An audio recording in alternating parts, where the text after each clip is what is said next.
Hello friends, मैं सोनम जैन। आप सभी देख रहे हैं एस जी सोनम चैनल पर आप सभी का स्वागत है। दोस्तों, आज की कहानी है एक साजिश। कहानी शुरू करने से पहले कर दीजिए चैनल को सब्सक्राइब, क्योंकि जब भी मेरे कराऊँ नई नई कहानियाँ तो आप सभी को पता चल सके। वीडियो को लाइक एंड शेयर करना बिल्कुल नहीं भूलिएगा, इससे मुझे मिलती है नई नई कहानियाँ लिखने के लिए प्रेरणा। तो चलिए कहानी शुरू करते हैं। ओह माँ, मैं अभी बच्ची नहीं हूँ, सुबह तक मैं आपके पास पहुँच जाऊँगी। लो माँ, ट्रेन भी आ गई है। अब मैं ट्रेन पकड़ती हूँ और फ़ोन रख रही हूँ। मेरी चिंता बिल्कुल मत कीजिएगा और आप अपने स्वास्थ्य का ख्याल रखिएगा। कल सुबह तक तो मैं आ भी जाऊँगी। अंजलि अपनी माँ से फ़ोन पर बात कर रही थी। उसकी माँ को उसकी थोड़ी चिंता हो रही थी। बेटी अकेली सफ़र कर रही है तो माँ को तो चिंता होती ही है। अंजलि ट्रेन में चढ़कर अपनी सीट देखने रखती और सीट मिलने के बाद सीट पर अपना बैग रखती और उसकी तकिया बनाकर सो जाती। लेकिन नींद कहाँ आ रही थी। अंजलि को तो घर पर जाने की जल्दी थी, क्योंकि कुछ ही दिनों में उसकी बचपन की दोस्त सारू की शादी थी। अंजलि और सारू दोनों एक ही साथ पढ़ती थी, लेकिन अंजलि आगे की पढ़ाई करने के लिए शहर आ गई। अंजलि सोच रही थी कि कितनी जल्दी सारू की शादी हो रही है। अभी तो हम कुछ वक्त पहले एक साथ खेला करते थे और अपनी बचपन की दोस्त की दोस्ती में खो जाते, लेकिन बगल वाली सीट पर बैठी हुई लड़की जो किसी से फ़ोन पर बात कर रही थी, उसकी आवाज़ से अंजलि को होश आता। अंजलि को उस लड़की पर बहुत गुस्सा आ रहा था, क्योंकि उसकी वजह से उसकी बचपन की दोस्त की यादें टूट चुकी थी, जिसे सोचकर वह मन ही मन बहुत खुश भी हो रही थी। अंजलि उस लड़की से कहती, आप ज़रा धीरे बात नहीं कर सकती? आपको पता होना चाहिए कि यह आपका घर नहीं है और आपके आसपास कई लोग बैठे हुए हैं, जिन्हें आप जो ज़ोर ज़ोर से चिल्ला कर बातें कर रही हैं उससे डिस्टर्ब भी हो सकता है। यह रात का समय है मैडम, और मुझे नींद आ रही है, लेकिन आपकी बातों की वजह से मैं सो भी नहीं पा रही हूँ, इसलिए कम से कम आप धीरे बात कीजिए। वह लड़की कहती, मैं बहुत अच्छे से जानती हूँ कि यह मेरा घर नहीं है और मुझे यह भी पता है यहाँ पर और भी लोग हैं जिन्हें मेरी बातों से कोई भी तकलीफ नहीं हो रही है, क्योंकि उन्हें किसी और की बातें सुनने का शौक़ नहीं।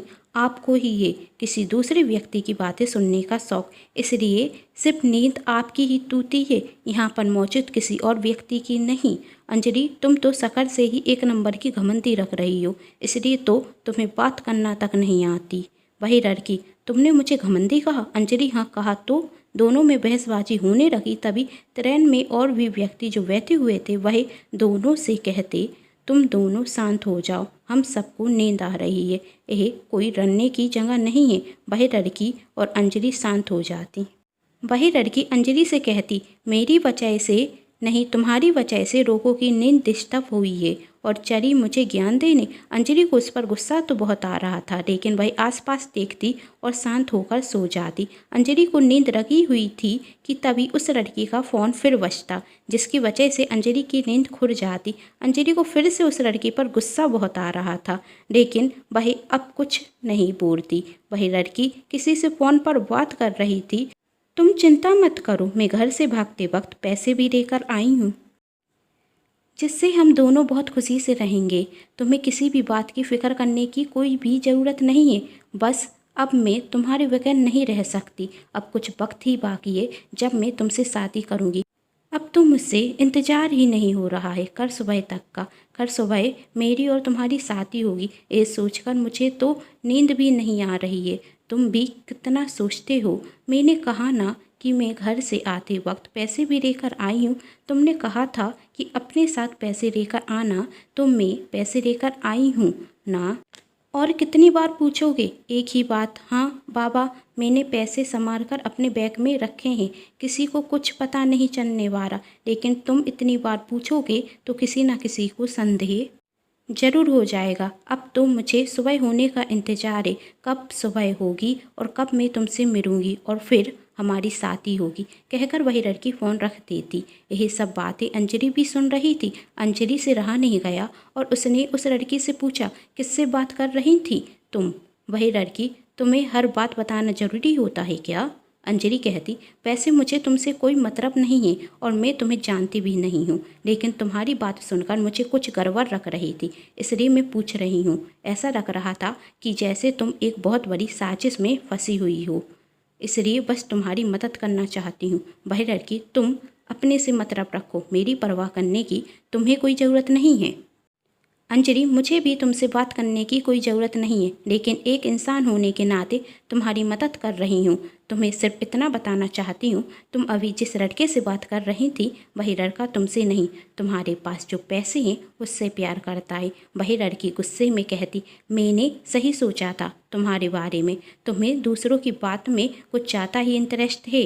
और तुम कैसे कह सकती हो वह मुझसे प्यार नहीं करता? वह मुझसे बहुत बहुत बहुत बहुत प्यार करता है और उसे कोई भी पैसों की ज़रूरत नहीं है। उसने मुझसे कहा भी नहीं था कि तुम पैसे लेकर आना, लेकिन मैं ही अपने मन से पैसे लेकर जा रही हूँ। अंजलि, लेकिन तुम्हारी बातें सुनकर तो ऐसा लग रहा था जैसे उसे तुमसे ज़्यादा उन पैसों की परवाह है, क्योंकि मैंने तो एक भी बार यही नहीं सुना कि तुमने उससे कहा हो, हाँ मैं ठीक हूँ, मेरी चिंता मत करो, बल्कि तुम बार बार यही कह रही थी, हाँ मैं अपने साथ पैसे लेकर आई हूँ और मेरे पास पैसे सही सलामत रखे हुए हैं।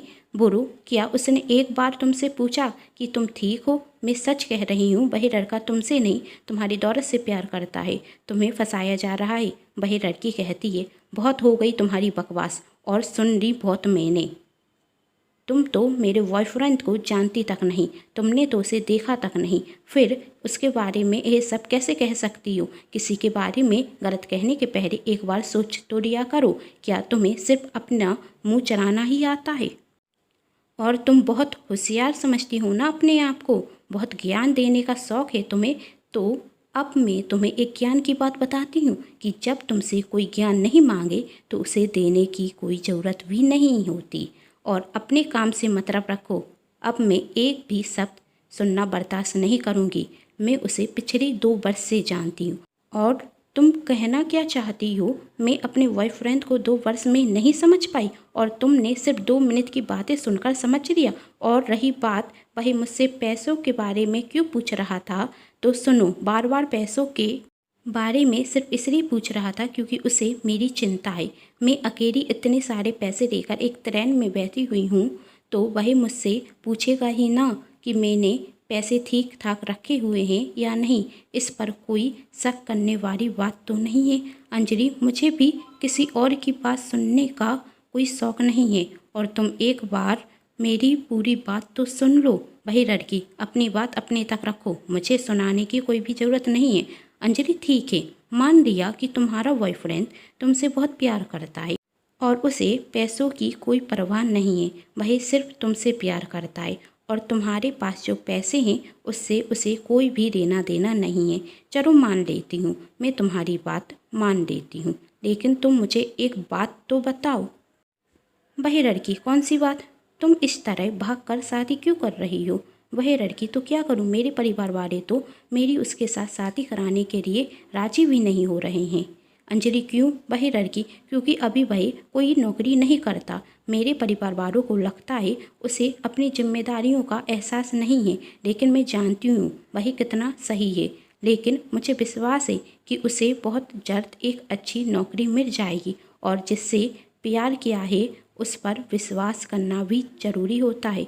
अच्छा अंजलि, तो यह बताओ, जब उसने तुमसे मना किया था पैसे लेकर भागने के लिए, तो तुम पैसे लेकर क्यों जा रही हो? वही लड़की, क्योंकि उसने मुझसे कहा था जब तक उसकी नौकरी नहीं लग जाती वह मुझसे शादी नहीं करेगा, और मेरे पापा मेरी शादी किसी और के साथ तय कर चुके हैं, लेकिन मैं शादी सिर्फ उससे ही करना चाहती हूँ। तो तुमने अपने बॉयफ्रेंड से नहीं कहा कि तुम्हारे पापा तुम्हारी शादी किसी और से करा देंगे?